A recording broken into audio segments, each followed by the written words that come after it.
ఈ బగారా రైస్ కోసం నేను పెద్ద ఉల్లిపాయలు 2, ఒక 3 పచ్చిమిర్చి, 1.5 చెంచా అల్లం వెల్లుల్లిపాయ పేస్ట్ ఫ్రెష్‌ది కానీ, పెద్ద అల్లం ముక్క లేకపోతే 5, 6 నుంచి 8 వరకు పొట్టు తీసేసిన వెల్లుల్లి రెబ్బలు తీసుకోవాలండి. వెల్లిపాయ రెబ్బలు.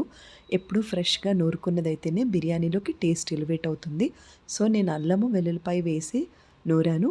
అయితే చాలా టేస్టీగా ఉంటుందనమాట. అయితే ఒక కప్పుడు ఆలుగడ్డ ముక్కలండి. కప్పుడు లేదంటే 2 కప్పులు ఆలుగడ్డ ముక్కలు పెద్ద సైజులో కట్ చేసి పక్కన పెట్టుకోవాలి.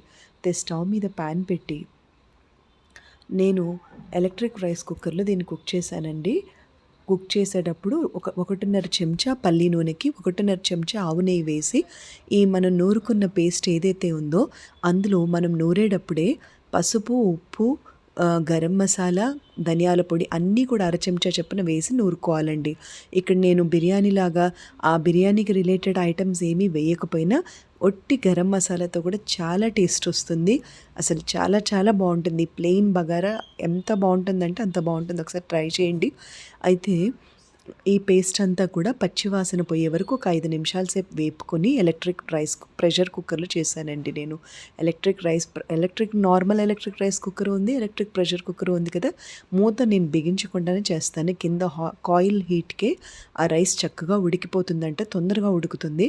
అయితే పచ్చివాసన పోయిన తర్వాత ఆలుగడ్డ ముక్కలు వేసి వేపి ఆల్రెడీ మనం ఉప్పు అన్నీ వేసుకున్నాం కాబట్టి ఇప్పుడు 2 కప్పుల బియ్యానికి రోజు తినే రెగ్యులర్ రైస్ అనమాట, బాస్మతి రైస్ కాదు. చూడండి ఎంత పలుకుగా ఎంత బాగా వచ్చిందో. 2 కప్పుల బియ్యానికి 4 కప్పుల నీళ్లు పోసుకొని కుదిరితే మధ్యలో ఇంకొక అరకప్పు పోసుకోవాలండి. ఎందుకంటే అది చెక్ చేసుకొని, ఒకవేళ బియ్యం కనుక పాత బియ్యం అనుకోండి అది పలుగ్గా ఉంటుంది. ఒకవేళ కొత్త బియ్యం అనుకోండి అది మెత్తపడిపోతుంది. మెత్తపడకుండా ఉంటేనే బగారా రైస్ టేస్టీగా ఉంటుంది. ఇందులో మనం యాడ్ చేసిన నెయ్యి చాలా టేస్ట్ని తీసుకురావడమే కాకుండా రైస్లో ఉన్న ఘాటుని తగ్గించడానికి ఉపయోగపడుతుంది. దీనికి టేస్ట్ ఎలివేటర్ ఏంటి అంటే పొద్దున్నే నేను రెసిపీలో ఒకటి చూపించానండి. ఈరోజు paneer, meal maker, capsicum, cauliflower వేసి టమాటా ప్యూరీతో కర్రీ చేశాను. తప్పకుండా చూడండి. అలా మీకు కుదిరినప్పుడు రైతాలాగా చేసుకొని పెరుగులో ఉల్లిపాయలు, పచ్చిమిర్చి వేసేసి కొంచెం రైతాలాగా చేసి కూడా తీసుకోవచ్చు. కొద్దిగా దించే ముందు కొద్దిగా కొత్తిమీర వేశాను. ఇలా ప్లెయిన్గా ఉన్న బగారా నేను 4, 5 రకాల కన్నా ఎక్కువ బిర్యానీసే నేను అన్నీ టేస్ట్ చేశానండి. వెజ్ బిర్యానీ కావచ్చు, తర్వాత అన్నిట్లో కల్లా బగారా రైస్ ఎప్పుడు కూడా సాఫ్ట్గా సూతింగ్గా ఉంటుంది. దీంట్లో ఎక్కడా కూడా మనకి మధ్యలో దాల్చిన చెక్క, ఇలాచి ఆ స్పైసెస్ అన్నీ తగులుతూ ఉంటే అన్నీ ఒక్కొక్కటి ఒక్కొక్క ఫ్లేవర్ ఇస్తూ కొన్నిసార్లు ఇబ్బందిగా ఉంటుంది. అలా కాకుండా ఇలా ప్లెయిన్ బగారా కూడా టేస్ట్ ఎలివేటర్ వచ్చి ఇక్కడ కర్రీ అనమాట. అందులో ఉన్న పన్నీరు, క్యాప్సికము, క్యాలీఫ్లవర్ ముక్కలు, మీల్ మేకర్ అది మనం ఇక్కడ డామినేట్ చేసుకోవాలి. బగారా రైస్తో చాలా టేస్టీగా ఉంటుంది. బిర్యానీ చాలా రకాలుగా చేసుకోవచ్చు. నాకు నచ్చింది మాత్రం ప్లెయిన్ బగారా రైస్ నాకు చాలా ఇష్టం.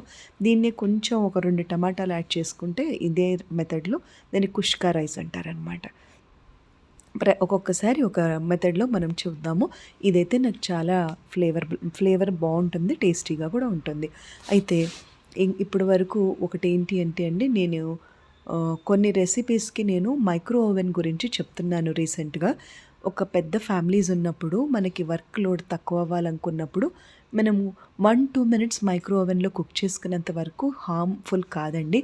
బర్న్డ్ ఫుడ్స్ తింటేనే అవి బ్యాడ్ అనమాట. So no problem, please